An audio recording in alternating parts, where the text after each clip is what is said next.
নমস্কার। আজকের আলোচনাটা পরিসংখ্যানের একটা দারুণ শক্তিশালী টুল নিয়ে, যার নাম হাইপোথেসিস টেস্টিং।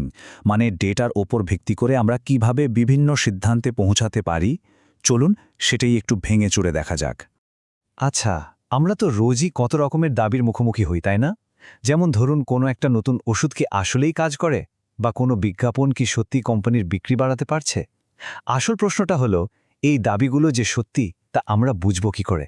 আর ঠিক এখানেই পরিসংখ্যানের জাদুটা শুরু হয়। এটা আমাদের হাতে যেন একটা ডিটেকটিভ টুলকিট ধরিয়ে দেয়। মানে আন্দাজে কিছু না বলে ডেটা বা তথ্যকে প্রমাণ হিসেবে ব্যবহার করে যে কোনো দাবিকে যাচাই করার যে একটা গোছানো পদ্ধতি, সেটাই হলো হাইপোথেসিস টেস্টিং। তাহলে চলুন আর দেরি না করে এই পদ্ধতির একেবারে ভেতরে ঢোকা যাক। সহজ করে বললে, হাইপোথিসিস টেস্টিং হলো একটা ফর্মাল প্রসেস। এখানে আমরা একটা ছোট গ্রুপের ডেটা, মানে যেটাকে আমরা স্যাম্পল বলি, সেটাকে বিশ্লেষণ করি, আর তার উপর ভিত্তি করে একটা বিশাল জনগোষ্ঠী, মানে পপুলেশন সম্পর্কে করা কোনো দাবিকে যাচাই করি। ব্যাপারটা অনেকটা প্রমাণের ভিত্তিতে কোনো সিদ্ধান্তে আসার মতোই।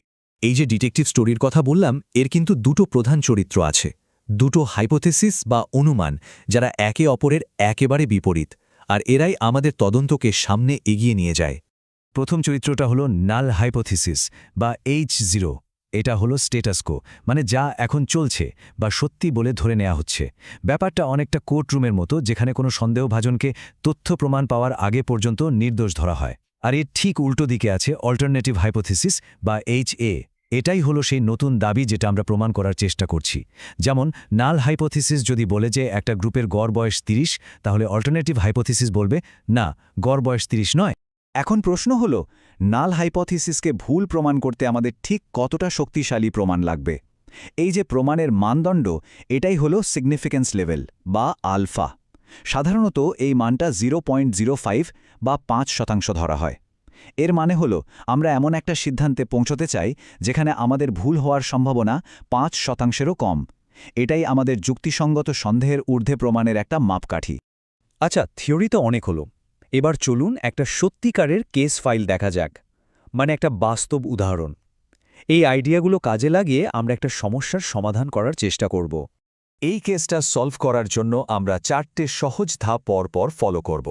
আর মজার ব্যাপার হলো, এই একই প্রসেস কিন্তু যে কোনো হাইপোথেসিস টেস্টের ক্ষেত্রেই ব্যবহার করা যায়।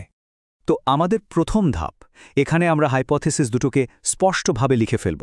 আমাদের নাল হাইপোথেসিস বা H0 বলছে যে গড় বয়স হল 30, আর অল্টারনেটিভ হাইপোথেসিস বা HA বলছে না, গড় বয়স 30 নয়। আমাদের তদন্ত কিন্তু এখান থেকেই শুরু হচ্ছে। এবার হলো প্রমাণ জোগাড় করার পালা। এর জন্য আমরা একটা ফর্মুলা ব্যবহার করব, যেটাকে বলে সেট স্ট্যাটিস্টিক। নামটা শুনে কঠিন মনে হলেও এর কাজটা কিন্তু খুব সহজ। এই সংখ্যাটা শুধু আমাদের এটা বলে দেয় যে আমাদের স্যাম্পল থেকে পাওয়ার রেজাল্টটা নাল হাইপোথিসিসের দাবি থেকে ঠিক কতটা দূরে। তো ক্যালকুলেশন করার পর আমরা যে ভ্যালুটা পেলাম সেটা হলো -2.21। এটাই হলো আমাদের হাতে থাকা সবচেয়ে বড় প্রমাণ। কিন্তু প্রশ্ন হলো, এই প্রমাণটা কি নাল হাইপোথিসিসকে বাতিল করার জন্য যথেষ্ট শক্তিশালী? এই যে বেল কার্ভটা দেখা যাচ্ছে, এর দুই পাশের লাল রঙের এলাকা দুটোকে বলা হয় রিজেকশন রিজিয়ন। নিয়মটা খুব সোজা। আমাদের পাওয়া জি স্ট্যাটিস্টিক যদি এই লাল এলাকার মধ্যে গিয়ে পড়ে, তাহলে বুঝতে হবে আমাদের প্রমাণটা আসলেই খুব শক্তিশালী। এতটাই শক্তিশালী যে আমরা নাল হাইপোথিসিসকে বাতিল করে দিতে পারি। আর দেখুন, আমাদের -2.12 কিন্তু পরিষ্কারভাবেই ওই রিজেকশন রিজিয়নের ভেতরেই পড়েছে। তাহলে এই কেসের ফাইনাল ভার্ডিক্ট কি? রায় হলো, আমাদের কাছে যথেষ্ট প্রমাণ আছে এটা বলার যে গড় বয়স আসলে 30 নয়, সুতরাং আমরা নাল হাইপোথেসিসকে বাতিল করছি। একটা কেস তো সলভ হয়ে গেল। চলুন এবার আরেকটু অ্যাডভান্সড একটা কেস দেখা যাক। এবার আমরা দুটো আলাদা গ্রুপের মধ্যে কোনো পার্থক্য আছে কিনা সেটা পরীক্ষা করে দেখব। এখানে দেখুন, আমাদের কাছে দুটো গ্রুপের ডেটা আছে। একটা হলো থ্রম্বিন গ্রুপ আর অন্যটা নো থ্রম্বিন গ্রুপ। আমাদের লক্ষ্য হলো এটা খুঁজে বের করা যে এই দুটো গ্রুপের গড় মানের মধ্যে আদৌ কোনো গুরুত্বপূর্ণ পার্থক্য আছে কিনা। তো এই কেসের জন্য আমাদের হাইপোথেসিসগুলো কি হবে? নাল হাইপোথেসিস মানে H0 বলছে যে দুটো গ্রুপের গড় আসলে একই, মানে তাদের মধ্যে কোনো পার্থক্য নেই। আর অল্টারনেটিভ হাইপোথেসিস HA ঠিক তার উল্টোটা বলছে, অর্থাৎ তাদের গড় সমান নয়। ডেটাগুলো বিশ্লেষণ করার পর এই কেসের জন্য আমরা একটা জেড স্ট্যাটিস্টিক্স পেয়েছি, আর তার মান হল 2.37। এটাই হলো আমাদের নতুন প্রমাণ। আগের বারের মতোই আমরা এবারও আমাদের প্রমাণের মানদণ্ডের সাথে এই ভ্যালুটাকে মিলিয়ে দেখব। এই ক্ষেত্রে আমাদের কাট অফ পয়েন্ট হল 1.96।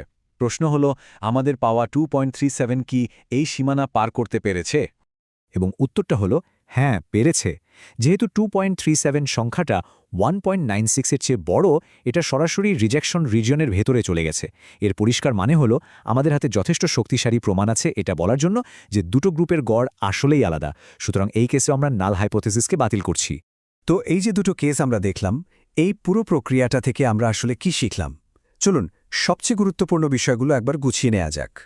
সবচেয়ে বড় কথা হলো হাইপোথেসিস টেস্টিং কিন্তু কোনো আন্দাজের খেলা নয়। এটা ডেটাকে প্রমাণ হিসেবে ব্যবহার করার একটা খুব গোছানো আর শক্তিশালী পদ্ধতি। আর এই টুলটা বিজ্ঞান থেকে শুরু করে ব্যবসা সব জায়গাতেই আমাদের আরও ভালো তথ্যভিত্তিক সিদ্ধান্ত নিতে সাহায্য করে। তাহলে এবার একটু ভাবার পালা, তাই না? আমাদের চারপাশে তো আমরা কত রকমের দাবি শুনি। এই যে নতুন একটা টুল আমরা শিখলাম, এটা ব্যবহার করে এর মধ্যে কোন দাবিগুলোকে ডেটা দিয়ে পরীক্ষা করে দেখা যেতে পারে? একটু ভেবে দেখলে কেমন হয়?